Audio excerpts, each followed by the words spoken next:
Walk through the doors of Soto Moto, and you will see why bigger is not always better. There's a lot of different factors that make people like them. They're relatively cheap, they're gas efficient, they're cute. Kai Kovanak is, of course, speaking about K-trucks, tiny pickups from Japan imported into the United States. Soto Moto has been bringing them in since 2018, and they're hot as ever. Yeah, they're pretty fun. They're really entertaining to drive as long as you're going under about 40 miles an hour.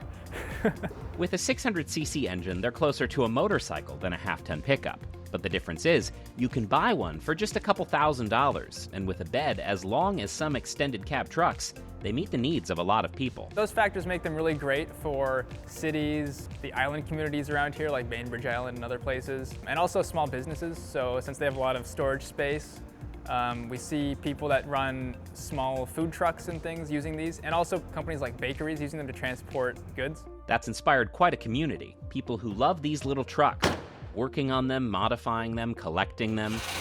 The import and registration process can be daunting, so while some people do it themselves, Kai recommends letting an expert handle the details. Yeah, they've been popular. The last 2 years, there's definitely an increase in the popularity, and that increase I think is still going right now. I think that increase has been driven by the availability, so a lot more of them are 25 years old, and also a lot more people are getting into the import business in the first place. That's the age where they become a classic car, exempt from many U.S. regulations, making them street legal. Admittedly, they lack some safety features of modern vehicles, like airbags and larger crumple zones. And the ride is not for the faint of heart. 30 miles an hour on a city street feels much faster with the engine right beneath you roaring. Yeah, don't drive too fast. But they are small and fuel efficient, enough for some, especially with gas prices in recent years. You're offsetting the emissions created by making the vehicle, and driving it doesn't create very much more. So it's like a double win. They come in all shapes and sizes. This is a 95 Mitsubishi Pajero Mini VR2. And I have a 92 Suzuki Carry, and it's just super fun little car. Dawson Wu was looking for something a little adventurous and found it on Facebook Marketplace in Portland. His other truck is down for repairs, a not infrequent issue, but part of the fun.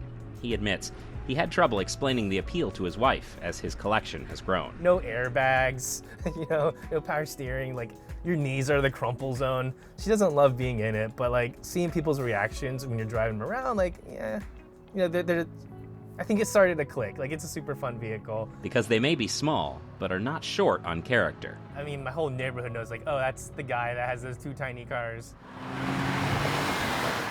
These are slow and this one is extra slow. While Kai is glad to keep bringing them in, his dad travels in Japan sorting through used car auctions and getting them ready for shipping. Up to 6 can fit in a standard cargo container, which is quite a sight. Each one, to some degree, part of the cultural fabric of this city, thousands of miles from home. Like when you're driving these around, you get attention like you're driving a Ferrari, sometimes, depending where you are.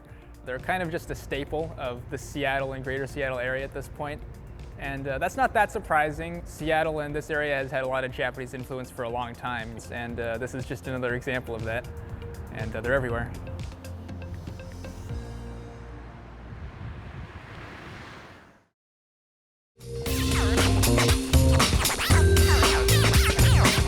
Watch City Stream Tuesday nights at 7 on the Seattle Channel, or find us anytime online at seattle.gov.